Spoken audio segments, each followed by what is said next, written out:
Hi, everybody, and welcome to another episode of the Double 18 podcast. I'm your host, Stephen Nagishi, along with my co host, Ken Fang, the associate editor of Sports Blog Awful Announcing. Ken, good to have you with you again. Let's start off this week's show, as always, with the NFL Week 3 review. And it's actually really nice to talk this week because um, something, a positive for a change because your team and my team, we both won. Those who are not familiar by now, my team is the Chicago Bears, and Ken's team is the Cleveland Browns. And we've done our share of losing for a long, long time, and we both entered the season 0-2. Ken, I'll give you the floor since obviously your team got the win on a 1 o'clock slate. The Packers and the Browns. I happened to watch the most of the game here in the Michigan area, as it was a 1 o'clock game, and I was kind of surprised at how bad the Packers managed this game toward the end of it, and the 55-yarder, I believe that was the game-winning kick by Andre Schmidt. By the way, barely got through in the upright, but nonetheless, the Browns shocked the Packers 13-10. Give me your overall thoughts on yesterday's game for the Browns, Ken. well, I'll have to admit it didn't look very good at first because the Browns were sputtering on offense, not looking very good. At least to me, Stephen, they were just having all types of troubles. But I was expecting a little bit better performance. I don't, but the win is a win. That's all that counts. You win, and you have to say that you're right. The Packers really botched that the handling, especially going down the stretch. They got up 10-0, and then just seemed to sit on the lead for some reason. I don't understand that, Stephen. As you well know, and as we talked about our lamenting about U.S. soccer, you don't sit on a lead. You continue to put the pedal to the metal. You put your foot on the gas. But the Packers didn't do that, and they just allowed the Browns to hang around. And they got a field goal late in the fourth quarter, and then an interception by Jordan Love on the right after the field goal, which allowed the Browns to score the tying touchdown, which 10 points in 31 seconds, really unbelievable. And then as the Packers are trying to drive for a winning field goal, Stephen, again, you have a great opportunity to, try and get they tried to manage the clock, but didn't manage it too well because they left time and they left time in the clock. But special teams for Cleveland, a block that almost could have left to a scoop and score, which led to a great sequence, if you had NFL Red Zone yesterday, of 3 blocks, 2 of which were taken back, a scoop and scores, which we'll talk about a little bit later. But special teams were just unbelievable yesterday. Browns got the block. Joe Flacco showing his experience, Stephen. This is where he comes to play, managing the clock extremely well, getting the ball back within 21 seconds, and then clocking the ball with 2 seconds left to get to Schmidt to get the winning field goal. I have to admit, I was yelling in my house after the block. I yelled after the winning field goal. To me, if Schmidt had missed the field goal, of course, we all remember he missed against Cincinnati in the opening game. He missed a extra point and a field goal, 4 points, which were huge losses at that point. And they lost the game to Cincinnati in week 1 at home. And I think that had an effect as well the following week, where Cleveland just didn't play well against Baltimore at all. But Cleveland, they got the win, 13-10. It was ugly, but it doesn't matter. You get a win against a quality opponent. a team which was thought to have been one of the upper echelon in the NFC in the Green Bay Packers, a team which looks so good after annihilating Detroit in Week 1, and it's Week 2 win last week, and of course this is going to put them on a sputter. They're going sputtering into Dallas next week, which is going to be on Sunday Night Football, and of course you may have heard that there's some player that Micah Parsons is going back to Dallas or something like that. Right. But it's going to be a big game for them, but a big win for Cleveland. Huge win. I mean, Stephen, as you're well aware, 1-2 sounds much better than 0-3.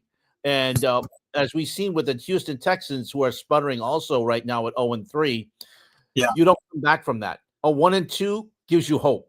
And even though our teams aren't necessarily going to be in the upper echelon of our divisions, getting quality wins against national teams with national followings like the Green Bay Packers and in your case the Dallas Cowboys, it at least gives you some positives and some hope as you go into Week 4 and a possibility of maybe even being 500 after the first quarter whole of the season. And that's something with both of our teams, both of us as fans, didn't think that was possible after what we saw in our first 2 weeks with our teams. Absolutely. I think part of the reason I think the Packers kind of lost, I don't think they will openly admit it, is because their offensive lineman, Rasheed Walker, made a comments about how they can go undefeated, and it came back to bite.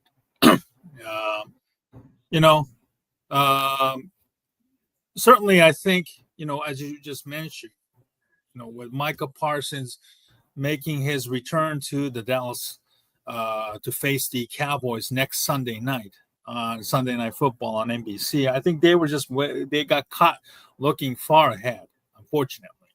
And I'm sure some of the things that, he said is not well received, and they probably would have just, I know Matt LaFleur here seems to be like, just keep focus on the present, on the now, and worry about getting better every day. So obviously it seems like Matt LaFleur did not really appreciate the undefeated comment. And certainly, the way they played can look like it had a significant impact on how they performed out there. And, it's going to be very, very interesting how they bounce back from it. I do believe that, we'll get to the Cowboys-Bears game in just a moment, but, the Packers will be super motivated.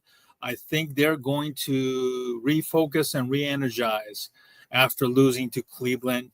They won't admit it, but I think they kind of overlooked the Browns in this game. I think some of the decisions toward the end of the game, I think Jordan Love got a 13-yard sack on third down for some inexplicable reasons that they should have, just probably ran the ball, or just Love should have thrown the ball away or whatever. It didn't happen.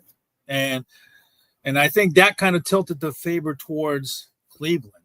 Also the bad interceptions to Grant Delpit that was, scored a touchdown. The block field goal, I thought, I know there were some crazy, kicking situations, special team situations in the league, all of it yesterday. And that was one of those games. And I thought there is no way that the Browns are going to come back from this. And lo and behold, it was blocked. And they could have just run it back for a touchdown. And, somehow, they got enough within the distance to kick a winning field goal. I will say this. I tweeted this throughout the game. And I said, if the Browns are going to lose this game, this is the end of Joe Flacco, because I think, the first 2 weeks he has not looked sharp. There were some costly turnovers and picks. And I'm sure you could, feel that, the frustration with Joe Flacco. And even yesterday, I saw some of the passes that was being thrown out there, that were just badly missed. Some of the, throws that he threw, there were some bad throws, and probably he missed some other open wide receivers or receivers out there. And yet somehow they were resilient enough to win the game. So, the talks about replacing Joe Flacco is off the table for now. Let's see if this win can galvanize, the Cleveland Browns. It will be an interesting test moving forward, because if you cannot, build upon this win that nobody saw it coming, I think it's all for naught. It's totally meaningless if you're going to go on a 5 or 6 game losing streak moving forward.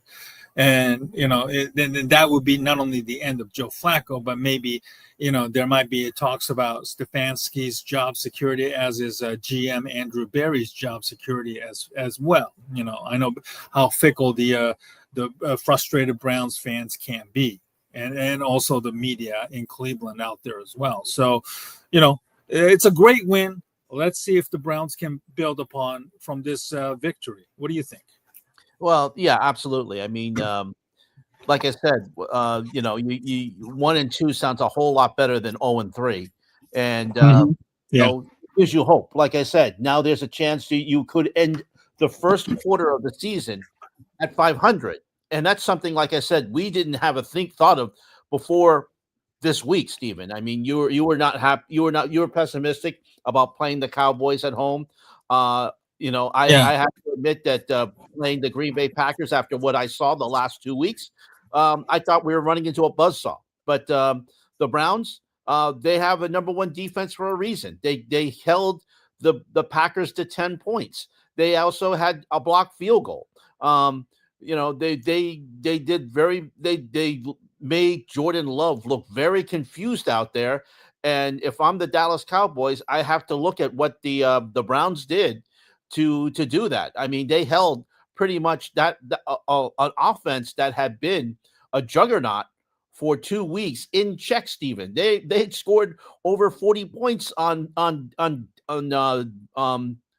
Detroit on the very first week. Whoever thought that could have happened? They were just looking so good, Stephen. But now you have a situation where they go into Cleveland and they only score 10 points. So as we always say, Steve, as we all know, any given Sunday. But again, it was a game in which the Browns sputtered totally on offense, didn't get the job done, but then scored when they had to and got 13 points, and they won the game. They scored 13 unanswered points to win the game. And, you could, and as you well know, as we've seen with past teams in both of our franchises, you can look ugly for 3 quarters. All it matters is what happens at the final gun. And that's what happened with the Browns. They scored 13 points. They didn't look good doing it.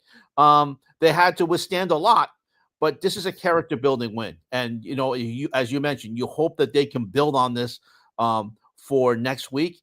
And if they're at 2-2 next week, and the same with your Bears, there's a lot of optimism going into thinking, hey, anything's possible here.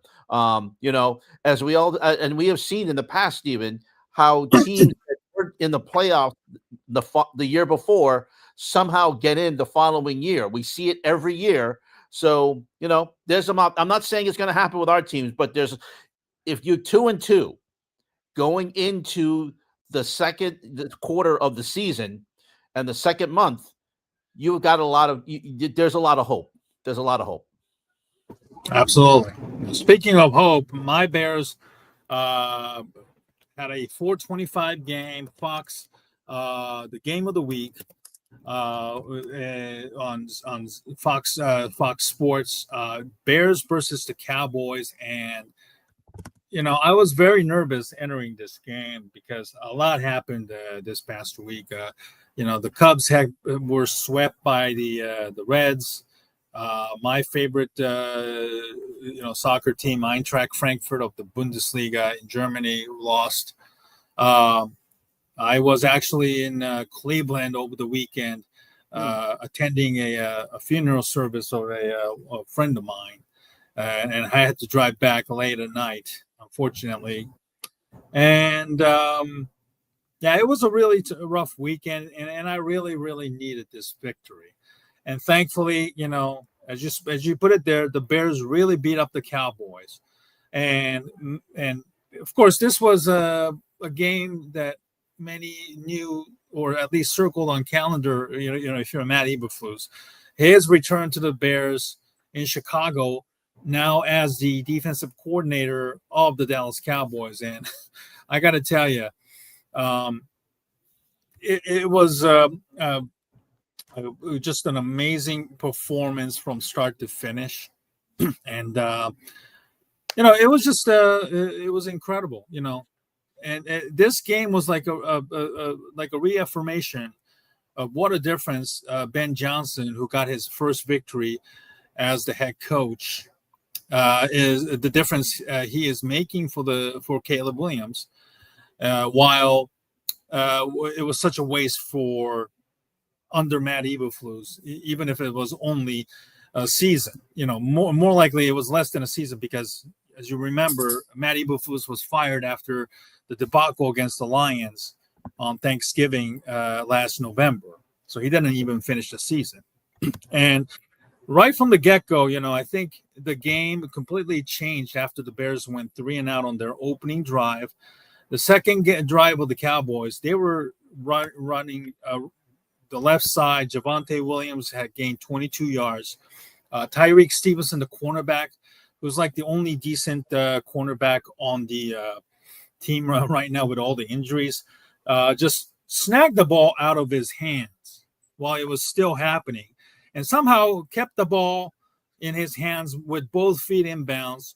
Turnover, that really changed the complexion of the game, because I think with the way the Bears defense were playing, I would not have been surprised if the Cowboys had scored a touchdown on their first drive, and the game would have been a completely different story. From there, just basically Caleb Williams took over.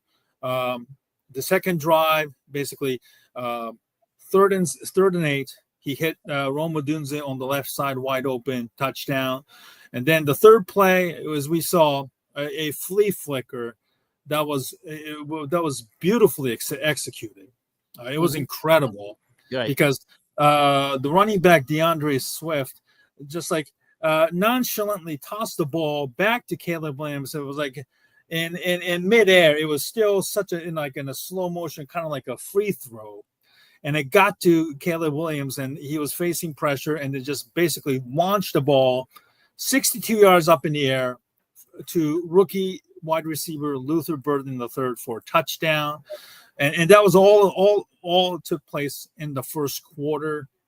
And then, toward the end of the halftime, with the Bears holding on to the ball, they had to get something out of it, because the Cowboys were going to get the ball to start the second half. It was still a very close game, if you remember, 17-14. And the Bears finished off the drive with a touchdown to Cole Kmet, 24-14 at the start of near the end of the first half. Third quarter, the Bears stopped the Cowboys on their opening drive. I believe maybe it was 3-and-out. And then from that point on, the Bears went on an incredible 19-play, 76-yard drive, which literally took all the clock off the third quarter. And then that ended with a touchdown to wide open DJ Moore back of the end zone. No Cowboys was even a 5-yard distance of him. It was incredible, basically, because it was a 4th down and goal situation at the 5-yard line or so. And I was like, just kick the field goal, take the points. It's still two position game. Now, and in normal situations, yes, that would have been the case. But we're talking Ben Johnson here, a man who went for it on 4th down and made teams look simply, embarrassed his opponents badly when he was with the Detroit Lions as an offensive coordinator. And of course, it helped with, Dan Campbell as your head coach, because, Campbell gave you the freedom to go for it on 4th down almost every single time if he wanted to. Mm-hmm. And then, it was rewarded with a touchdown, with 9 seconds to go in the third quarter, 31-14. That was the final score ball game. Thankfully. And I was really impressed with how this team bounced back after their an embarrassing loss to the Lions last week, because it was god awful. It was embarrassing. Offense, defense, special teams, nothing Right. went right. And if you remember Ben Johnson calling out the team in the middle of the week last week, that says this team's practice habits does not reflect that of a championship caliber team, and he's right.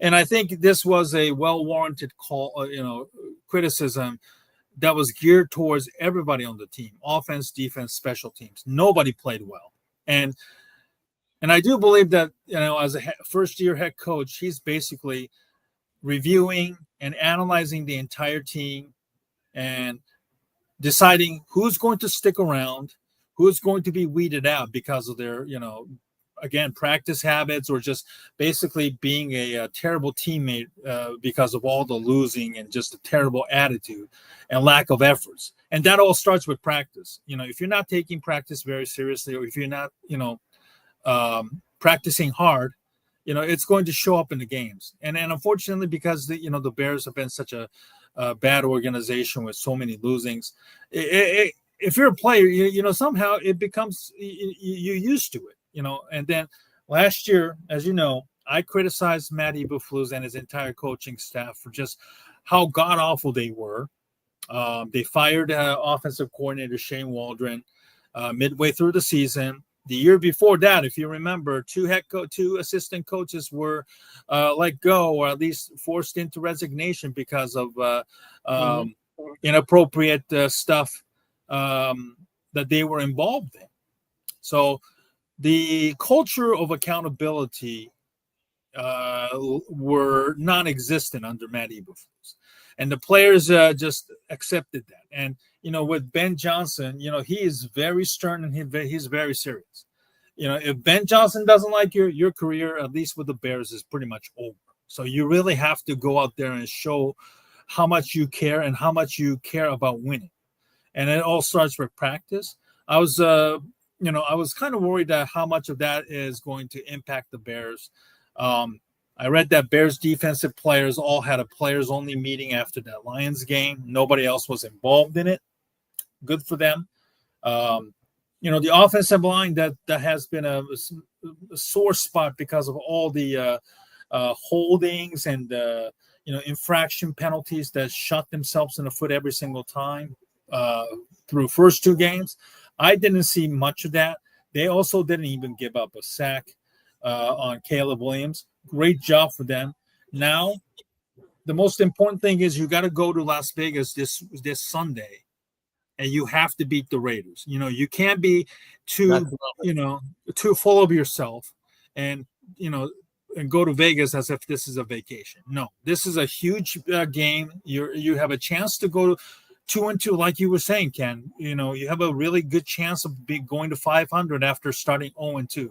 Now the Bears this year, they have a bye after the Raiders game. And then after the Raiders game, they go to Washington to play the Commanders. Obviously, we all remember the sight of that Hail Mary, the debacle that really sent the Bears season into a total spiral, while Washington propelled themselves to all the way to an NFC championship appearance. So, this game against the Las Vegas Raiders, they're going on the road in Vegas. I expect a healthy amount of the Bears fans to travel to Vegas, either from the Chicago area or at least from the West Coast, California, Nevada, Arizona, and all those areas, where most of the retirees are, residing, and they'll make a quick trip out to Vegas to, root for the Bears. I expect the maybe 60-40 or maybe 50-50 Bears fans versus the Raiders fans. So I hope that this is a game that they can build upon, much like what happened with the Browns. You have to win the next game to validate what happened this past week, or it just becomes completely meaningless. And, I just hope that, all the Bears fans, they can enjoy the victory today. And then come tomorrow, it's back to the grind, practices, watching films.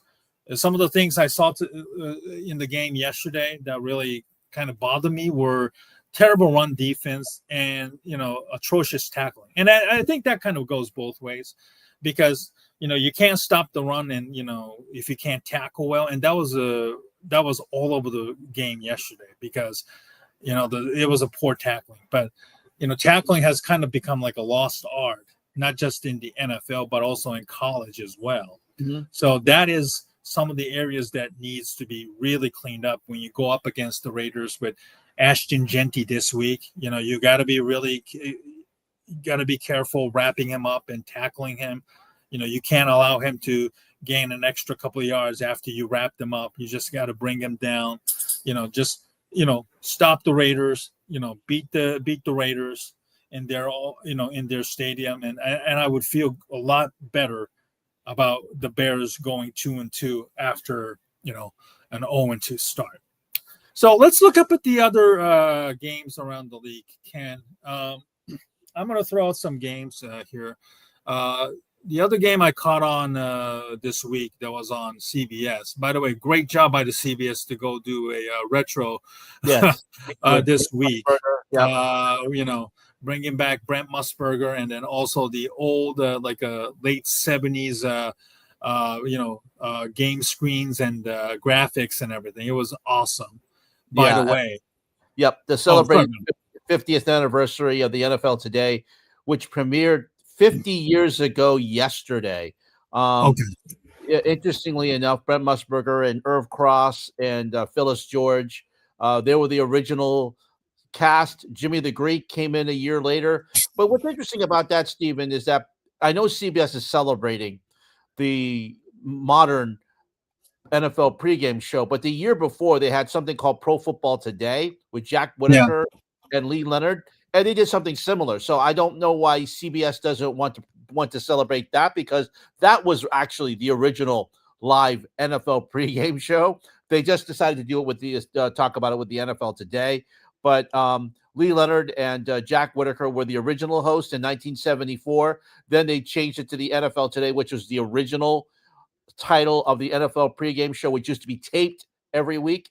So, so now it led, of course, to proliferation of NFL pregame shows, which we have now on Sundays, with NFL, NFL Game Day, with NFL Network.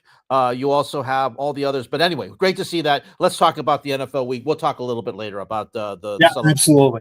Yeah. So, the earlier game, Minnesota and Cincinnati, the battle of two backup quarterbacks. Minnesota took it to the Cincinnati Bengals 48-10. I got to tell you right now, I think the Bengals are in a world of trouble, and there's a strong chance that the Browns would finish ahead of the Bengals the way they're playing. With Joe Burrow out for an extended period of time, and I was so disappointed by the Bengals' efforts, offense and defense. And I'm, as a Bears fan, I'm so sick and disgusted just how good the Vikings are, even without JJ McCarthy. And I know some pundits out there were thinking, with McCarthy out with a high ankle sprain, and those are very tough injuries to come back from immediately. Right. I think the Vikings are in pretty good hands with Carson Wentz, and somehow KOC, Kevin O'Connell, seems to, be able to get the most out of any quarterback he puts it out there. Carson Wentz. Of course, the numbers don't do justice, but I think he really played very well efficiently, and I think mostly yesterday was largely due to how dominant Minnesota's defense was against the Bengals offense, causing so many turnovers. Isaiah Rodgers picked up 2 fumbles for the touchdown and an interception. He had a massive game for the Minnesota Vikings. Excuse me. I have to say Bengals are in real trouble right now with Jake Browning as the backup. If this is how they're going to play, Ken, I think the Bengals are in a serious trouble right now. Right. Of course, the Vikings will be the Browns' opponent next week in Cleveland. Now, again, you come into this week. The Vikings are a juggernaut, but again, I thought the same thing about the Packers coming into Cleveland. I'm not going to say that the Browns are going to totally do the same thing against the Vikings, because it's a different team. But if they can provide a good effort against the Vikings, there's hope. But I gotta say, the Bengals. I mean, they look like the Bungles of old. They really did. I mean, they really did. They really looked horrible. They just didn't. I mean, that's not how to rally around a backup quarterback who is going to be your leader for basically most of the season, because we don't know how long. I think Joe Burrow is going to be out for the rest of the year. That's what they're talking about. So he's got a turf toe situation. He's going to have to go surgery if he hasn't already. But really, to be honest with you, Steven, that's not the way for a team to. Now, granted, I hate the Bengals. They're the division rival. I'm always going to hate the Bengals, but I hate to say this, but I actually felt bad for them at one point when they were down when they were down like 25-35-3. So I just have to say that the Bengals have got to put a better effort in if they're going to try. If they were hoping to be a Super Bowl contender with a healthy Joe Burrow. That's not going to happen. But they did manage to win their game in week 2 without Joe Burrow when he was hurt. So you had to have some type of hope going against Minnesota. But you put up a stinker like that. Where are you going to go? They have to exactly. Where are you going to go? So there was no rally. There was no rally. I didn't see any. I hate to say this. I'm going to say it anyway. I don't care about Cincinnati. They showed no guts. They showed no guts yesterday, and that's not a good thing for any football team to see. And it looked like for a part of a while, until they actually scored some points later in the game, it looks like they were phoning it in. It looks like they really forgot to get off the plane from Minneapolis yesterday when they went to play in US Bank Stadium. It was a really bad effort. Looking at the other games, the game of the week, game of the day in the afternoon slate, the Rams and the Eagles faced each other in Philadelphia. The rematch of NFC divisional rounds last year in that snow game. The game that Saquon Barkley went crazy in propelling the Eagles to the NFC Championship game. 33-26 was the final. The Rams had a 26-7 lead in this game. The Eagles showed their championship pedigree, actually taking the lead. The Rams were actually lining up for a game-winning field goal with about 3 or 2 seconds left. And then the kick was blocked. Jordan Davis, the massive defensive tackle, he did the block. He actually scooped it up and scored. Ball game. It was just one of the crazy special teams block that completely changed the complexity of the game, or at least it seems. I think, even with the slow start, I think Eagles certainly show their mettle. But I think also the Rams, I know this loss, deeply hurts them. But I think this is one of those cases where I think the Rams, even with the loss, they earned a lot of respect, giving the Eagles, push till the very, very end. What do you think? I can't give the Rams any respect because they had 2 field goals blocked. They had a field goal block before then. So it's again special teams failure. I have to say that you're up 26-7 in Philadelphia. You can't lose that game. You really can't. You have to find a way to win that game. And Jalen Hurts, this is a tale of night and day. Philadelphia, they showed this a lot on Red Zone yesterday. Philadelphia, it looked like they forgot how to play offense in the first half. They were just sputtering. They just couldn't play. And then finally, Nick Sirianni finally said to Jalen Hurts, okay, just do your thing. And this is something we haven't seen of Jalen Hurts at all. At all. He took the team on his back and he won the game. He said, okay, I'm going to throw. AJ Brown, go deep. I'm going to throw to you. I'm going to use all my weapons. Saquon Barkley, you're going to go out of the backfield. I'm going to throw to you. Saquon, if I need you to run, I'm going to let you run. I mean, the Rams did key on Saquon Barkley and held them in check, but I got to tell you, it's Jalen Hurts really impressed me yesterday, Stephen, with his statistics, and by just saying, okay, you got if you're gonna take the shackles off me, Nick Sirianni, I'm going to show you what I can do.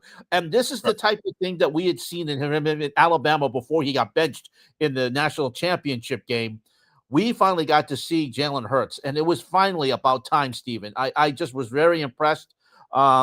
And the fact is, he led the team down for the go-ahead score, which put them up 27-26. But they went for a 2-point conversion, which didn't go. Matthew Stafford still had time. He was throwing Puka Nacua all throughout that drive, which brought them down to what looked like a game-winning field goal.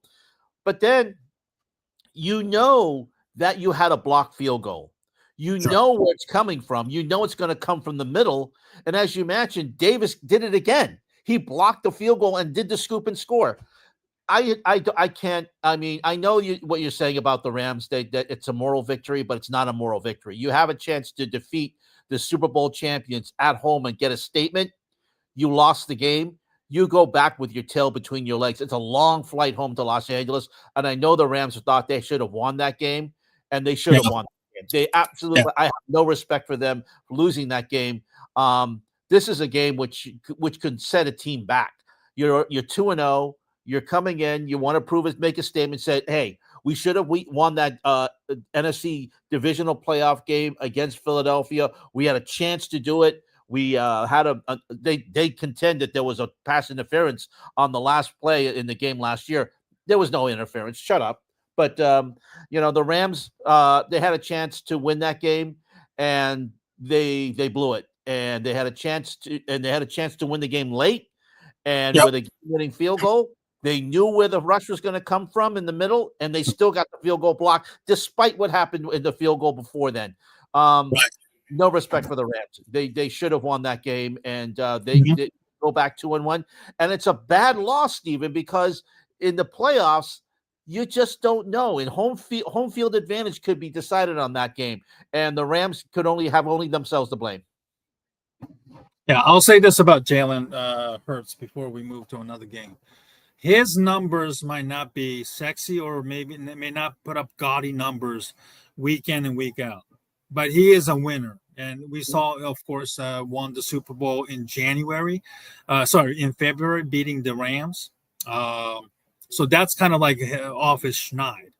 And, he's won at Oklahoma and then also at Alabama. He's got his detractors, no doubt, even in a place like Philadelphia where, the standards are obviously a lot high, and he is certainly doing his part. If he and AJ Brown can continue to get more involved together and put up some decent numbers, I think the Eagles will likely be another tough team to be coming out of the NFC, and hopefully maybe they might have a legitimate shot at representing the NFC again this year. All right, let's look at the other Sunday. This one, Sunday Night Football. I don't know how much of it you caught last night. The Chiefs and the Giants both 0-2. Really, both teams are struggling. Of course, in different circumstances. Obviously, Chiefs, a Super Bowl finalist last year. A lot of teams have finally started to doubt that the Chiefs are on the decline, and their 0-2 starts, unfortunately, seem to kind of justify their claims. Last week, they lost to the Eagles at home in a Super Bowl rematch. They go to the Meadowlands to play the Giants. They win 22-9. Let's look at the Chiefs. Let's look at the Giants side of it. We talked about the Giants, Russell Wilson. He put up a huge number a week ago against the depleted Cowboys defense. And then this past week, last night, he certainly missed some targets, couldn't get involved with wide receiver Malik Neighbors until pretty much the in the fourth quarter, toward the end of the game more so. It's not about Russell Wilson, but I think it's more so on Brian Dable, who also doubled as the offensive coordinator. There are a lot of question marks about, is Jackson Dart going to be the starter? Dable in his post-game press conference seems very frustrated and non-committal about answering that, because obviously his job is also on the line as well. He could very well be the first head coach to be fired this season, unfortunately. But I don't know if Russell Wilson is finished just yet, but I do believe that his time as an NFL starting quarterback pretty much, I think, is coming to an end. If he can't do it with the Giants, given their current state right now, it's not looking good. I do believe that Russell Wilson will probably likely ended up retiring after this season, because I think he's a proud individual. He thrived as a starter with Seattle and bombed badly in Denver with Sean Payton. Got some nice moments in Pittsburgh last year, but it still wasn't enough to, help elevate the Steelers to a deep playoff run. And now he becomes a free agent and signed with the Giants. They're basically a team that's desperate. Wilson, desperate, I guess a desperate marriage. I do believe that it is almost coming to an end. I think the fans are really starting to get restless in the Meadowlands. I think they need Jackson Dart to start maybe in the next couple of weeks. I think you got to start him now. Russell Wilson, he threw some really bad interceptions, Steven. He did, yeah.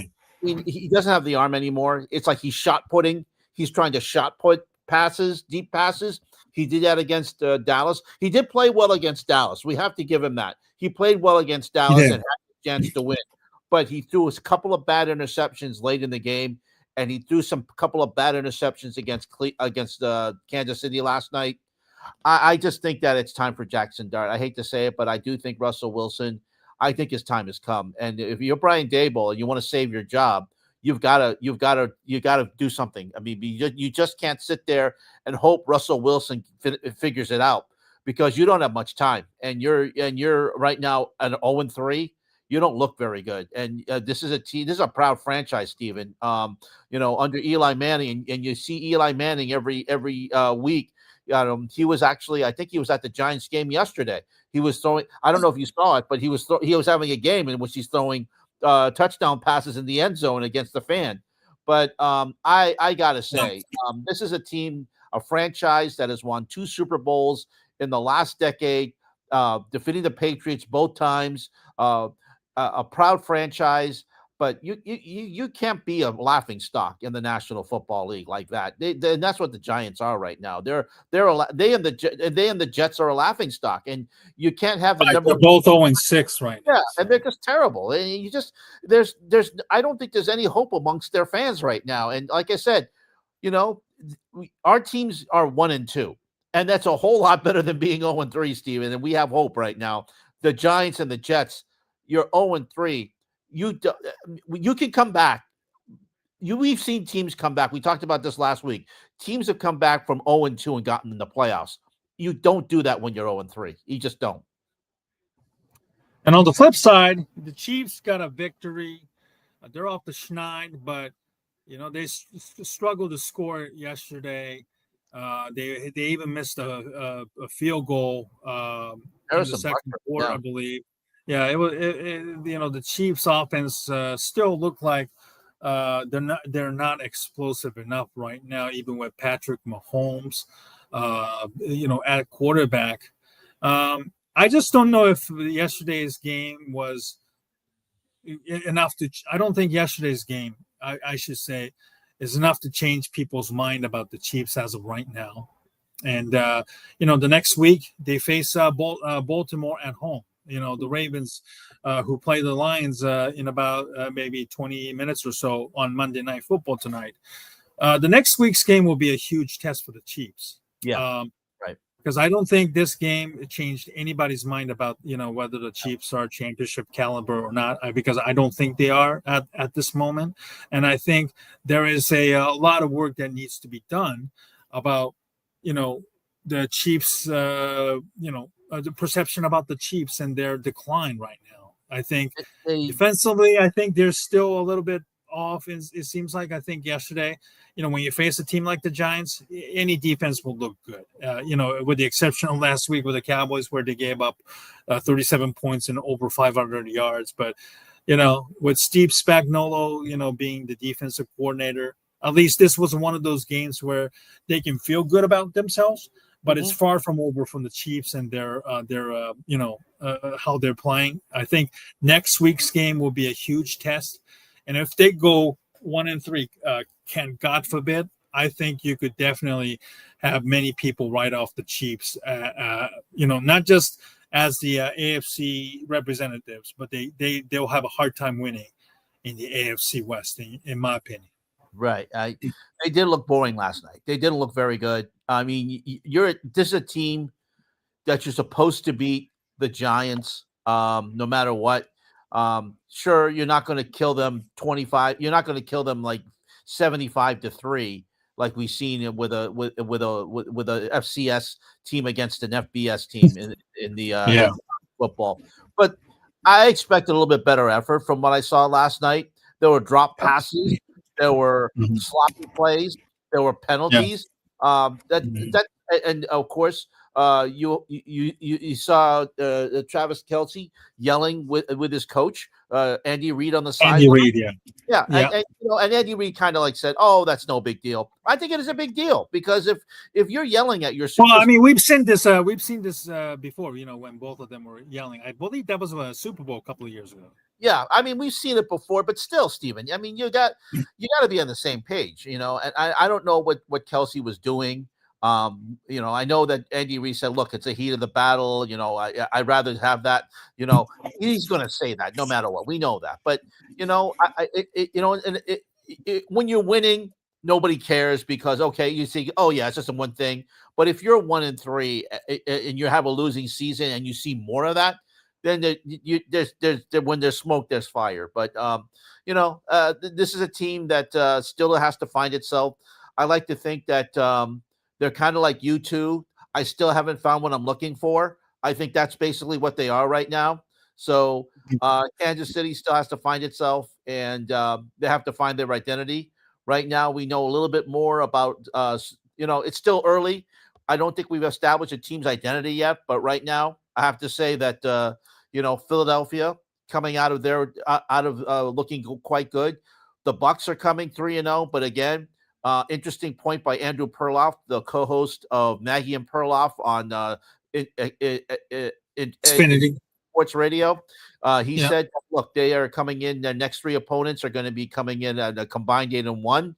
So, okay, good point there. He said that the first three opponents weren't very good, and granted, the Bucs tried to bring the Jets back into contention yesterday, especially with another block field goal, which was a scoop and score yesterday. But they eventually pulled it out with thanks to Baker Mayfield. But still, there's a lot of things going on right now, Steven, that in the NFL, and 3-0, you're looking quite good. We'll see who gets to 4-0 next week, and then see what happens. And it's going to be a lot of fun next week, especially we have our first international game in Dublin. The Vikings and the Steelers. Yep. Another very early game. Yes. So that'll be next. So that'll be next Sunday, next Sunday morning, and it'll be fun to watch. So it'll be interesting to see what happens next week. And like we said, there's optimism for both of our teams that we can become 2-2. Right. Next week's schedule looks like this: Thursday night, Seattle versus the Cardinals. The matinee game will be the Eagles versus the Buccaneers. They're going Philadelphia visiting Buccaneers for the second straight year. Last year, I think the Buccaneers just whipped the Eagles last year. This is going to be a very interesting game. Certainly, your Browns is actually heading to Detroit to play the Lions on Sunday. This is going to be a very interesting test as well.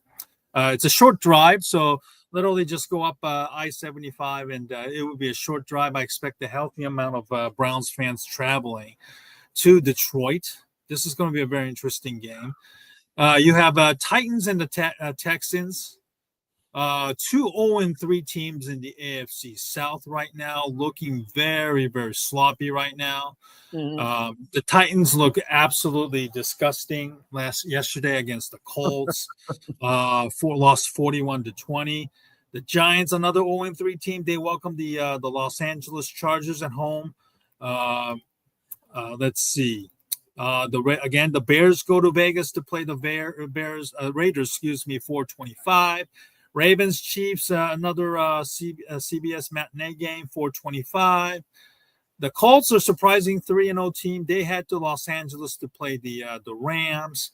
And then you have 2 Monday night games again. Well, not again, I apologize. A week ago, we had 2 of them. To next week, you have the Jets, Dolphins, another ugly 0-3 teams facing each other.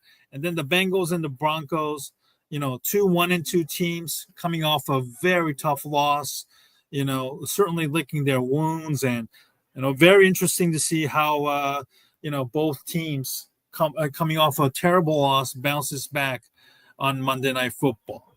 All right, let's talk about a couple of stories that came across our timeline that caught our attention. Pablo Torre has been on a heater recently with his investigation involving LA Clippers owner Steve Ballmer, and then the alleged circumvision of the salary cap with the sham like a endorsement deal with aspirations or something like that.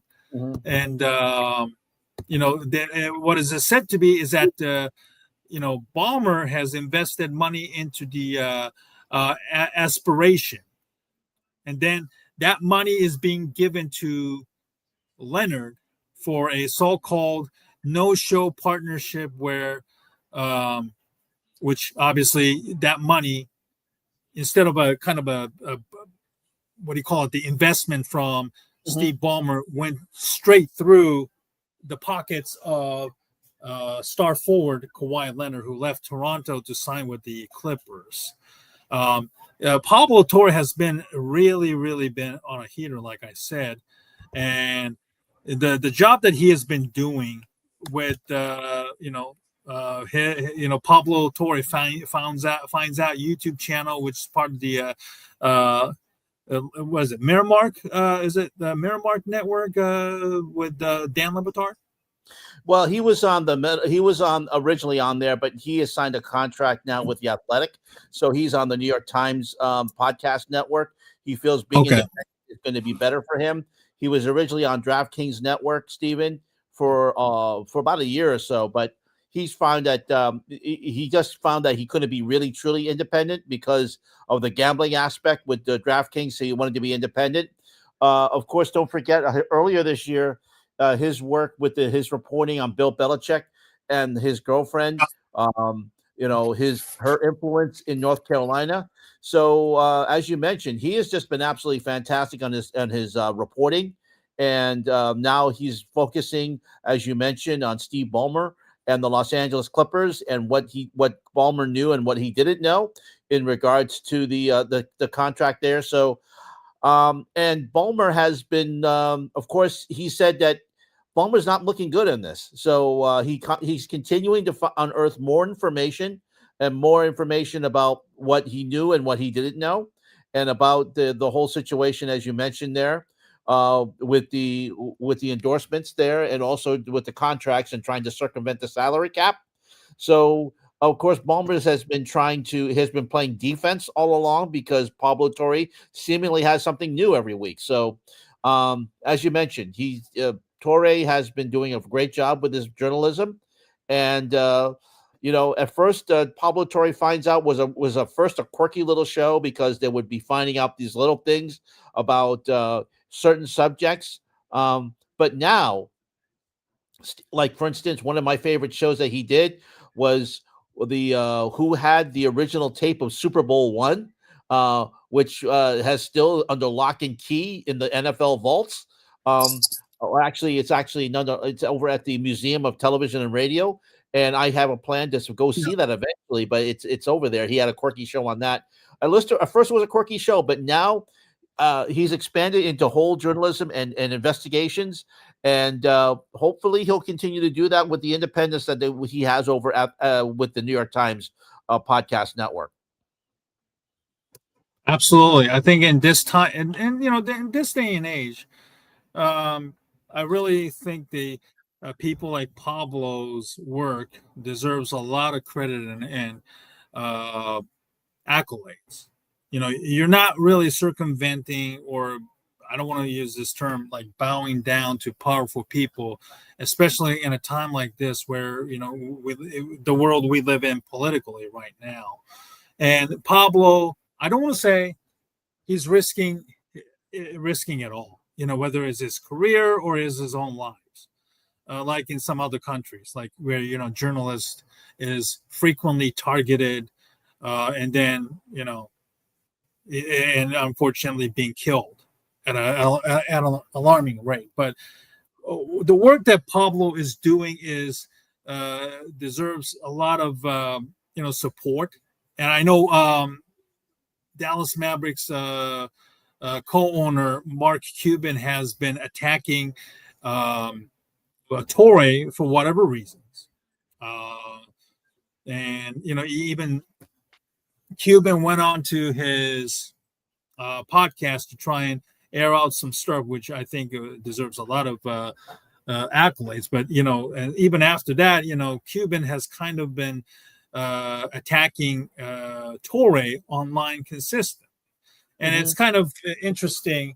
The billionaires like Cuban and Ballmer, even with the differences in the wealth size wise, billionaires simping for billionaires, and that's how people see it that way. When Cuban is attacking Torre for no apparent reasons, and it's not a good look for Ballmer as we speak right now, and as Pablo said. This is now in the ball is in Adam Silver in the NBA.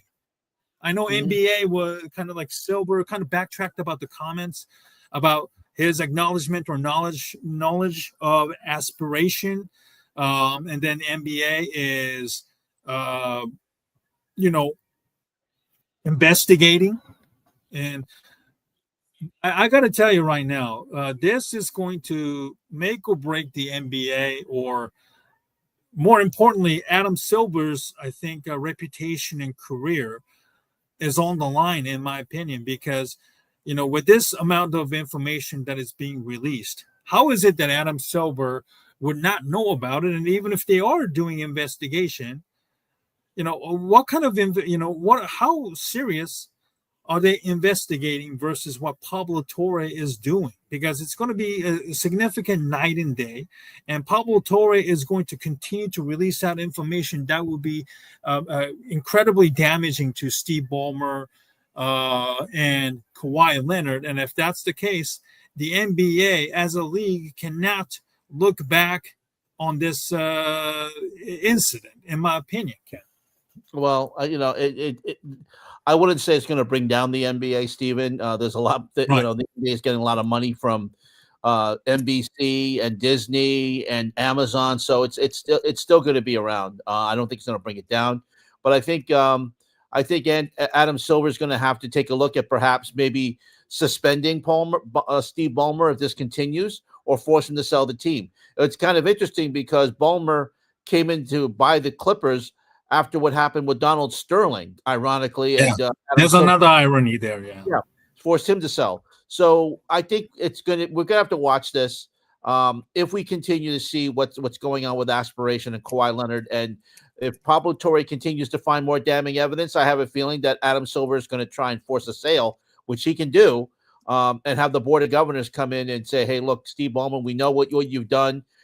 We know what you've done with with your new stadium, with your new arena, the Intuit Dome, and what it means and what it's like there. But and as much as they like having the money that Steve Ballmer has done and the great fan experience, they can't, if they find that it's damning evidence against him, they may be forced to sell. And it's going to be ironic because Steve Ballmer, the Intuit Dome is his baby, and they're going to be playing in a place that he built and have no influence in.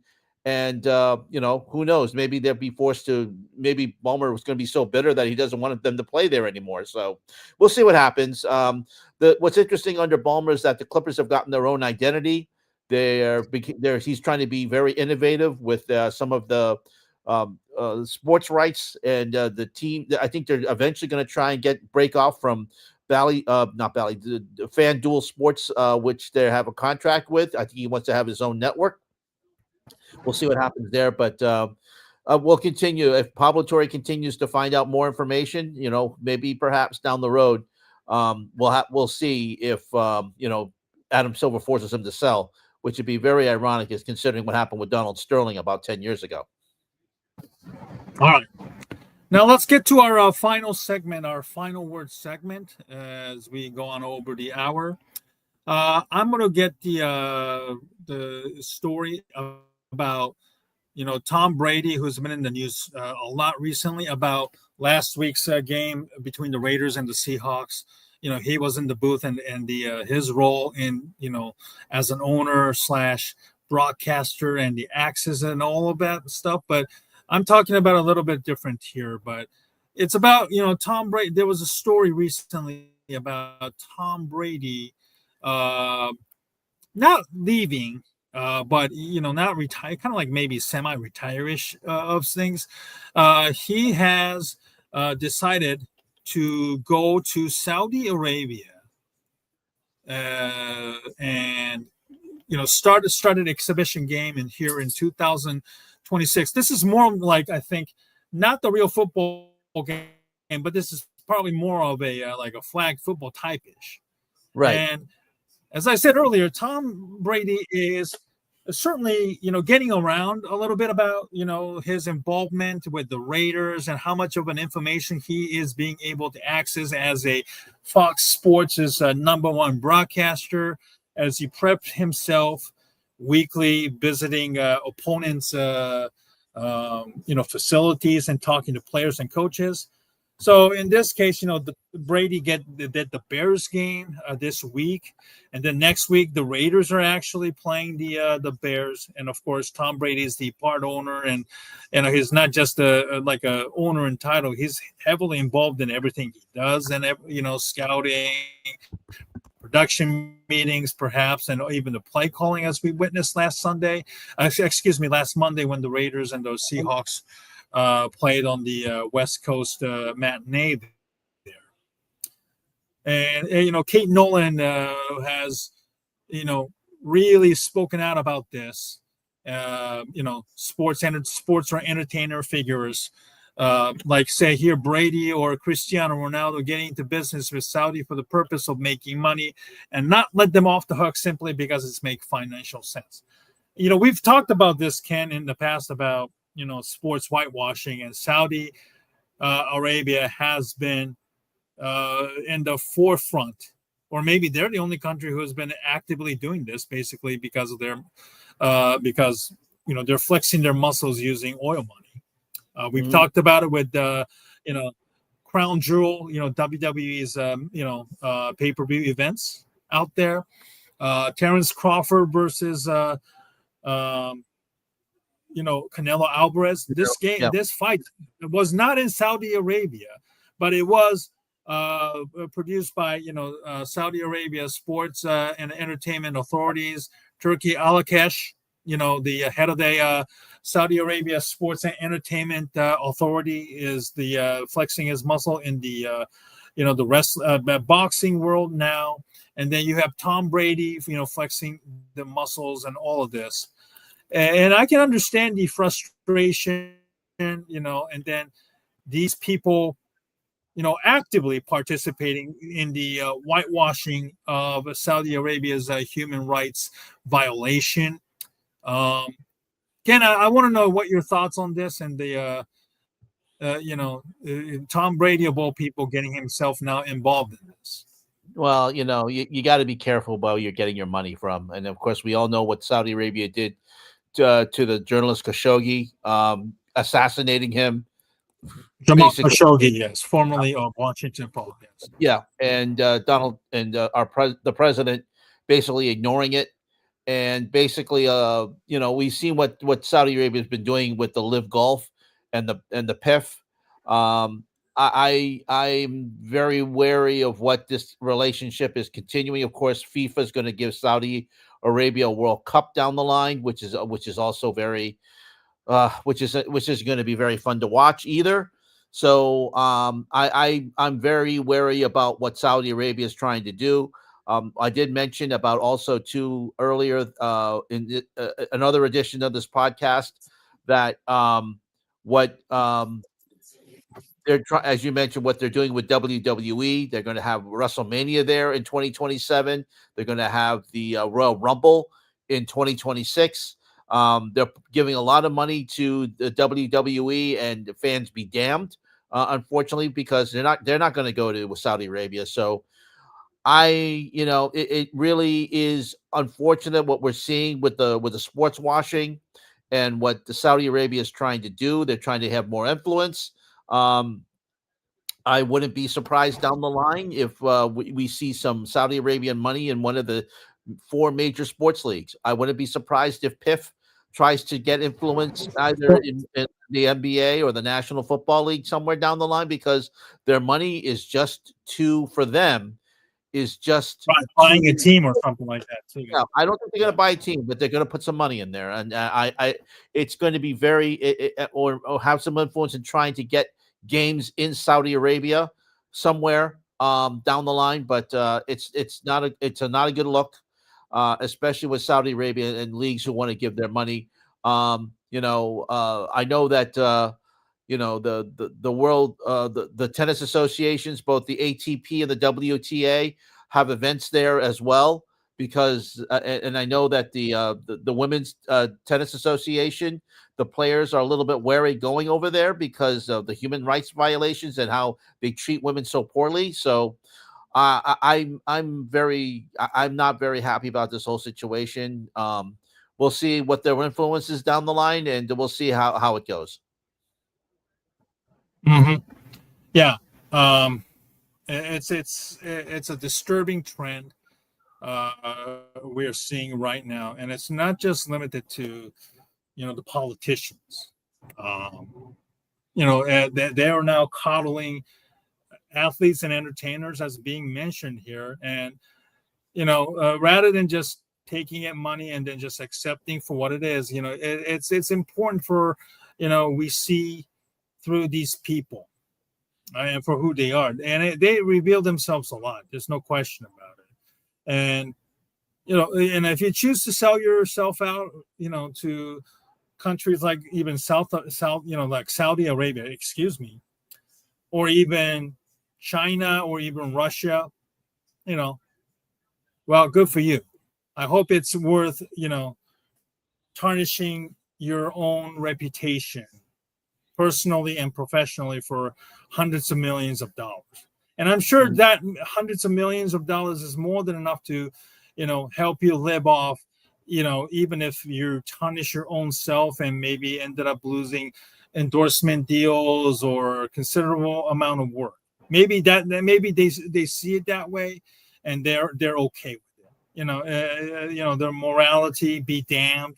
And, and if people want to do that, sure, that's your choice.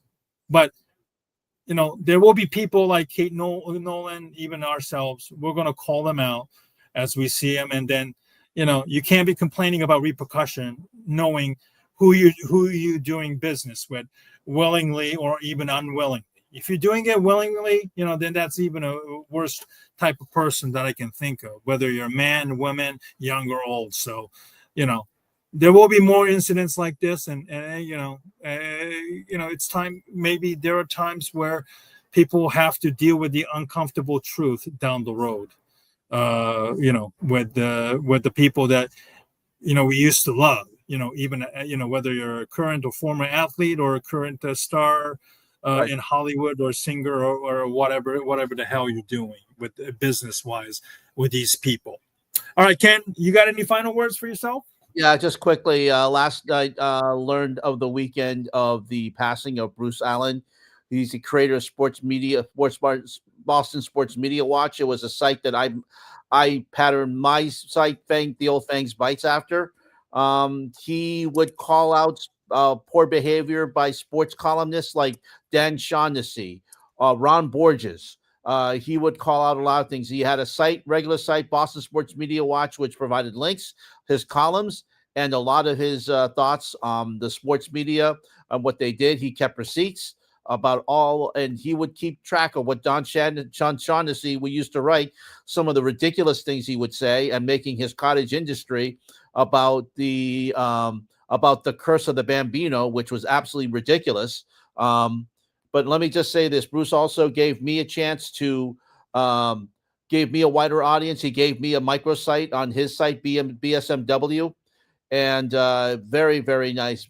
We never really talked. We never talked over the phone. We never talked. We never got the call. We emailed each other. Our relationship was all electronic. But he died of cancer over the He died of cancer over the weekend. His wife put out a post on Blue Sky. He really loved his Boston sports. He loved his Patriots. He loved the Celtics. He wrote a lot about. He wouldn't let even when I got mad about the Patriots and Deflategate, he let me write about it. He didn't censor me. He certainly had the chance to do so. But I will say that Bruce, who lived in New Hampshire, did a lot of work on the side in computers, but really a nice man. And like I said, gave me the opportunity before I joined Awful Announcing to get my work out to a wider audience, and I thank him for it. He died over the weekend. He'd been battling cancer, and as we all know, cancer sucks. But I have to say, Bruce, I'll miss him, and may he rest in peace. And I certainly think about his wife and his children today, as they have to go on without their dad and their loving husband. And may someone pick up the mantle to call out Boston sports media. He was always there to cover interesting things like the war between WEI and the 98.5, the Sports Hub in Boston.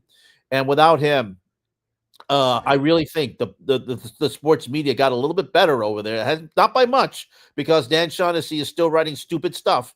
But Ron Borges, he was there when Ron Borges was caught being plagiarizing. He was there to cover it all. He was there to be there, and I really appreciate some of the things he did. And he was an innovator in the sports media blogosphere, starting out early.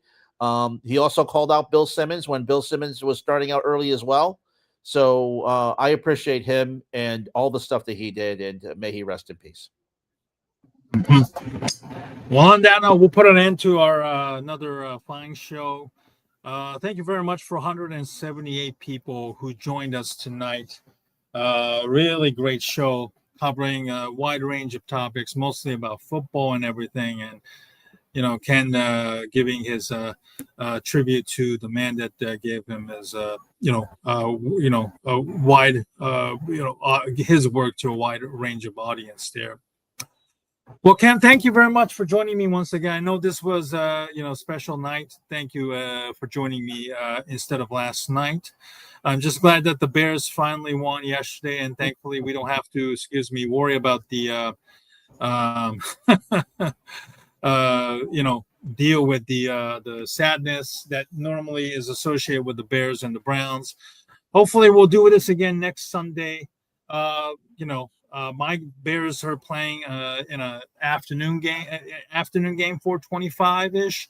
So I don't know if I'm able to watch the game home, or if I need to get some streaming service or whatnot, since I'm not in the area. And because most of the game on CBS will likely be the Ravens and the Chiefs. So I'll keep you updated. And then if we need to do it again on Monday, I'll definitely reach out to you and ask for your permission and your schedule wise. All right. Well, we like to, as Steven said, appreciate the 179 people who watched us, whether you're on YouTube or X. I put the links up on both X and Blue Sky. So we appreciate you watching us. Thank you very much. And if you need to see any of our archived sports interviews that we have had, Steven, of course, a lot of Bears focus. Of course, I've had my own solo interviews. They're all archived on YouTube at my channel at Fangs Bites. And thank you very much. Thank you very much for watching, and we'll see you again next week.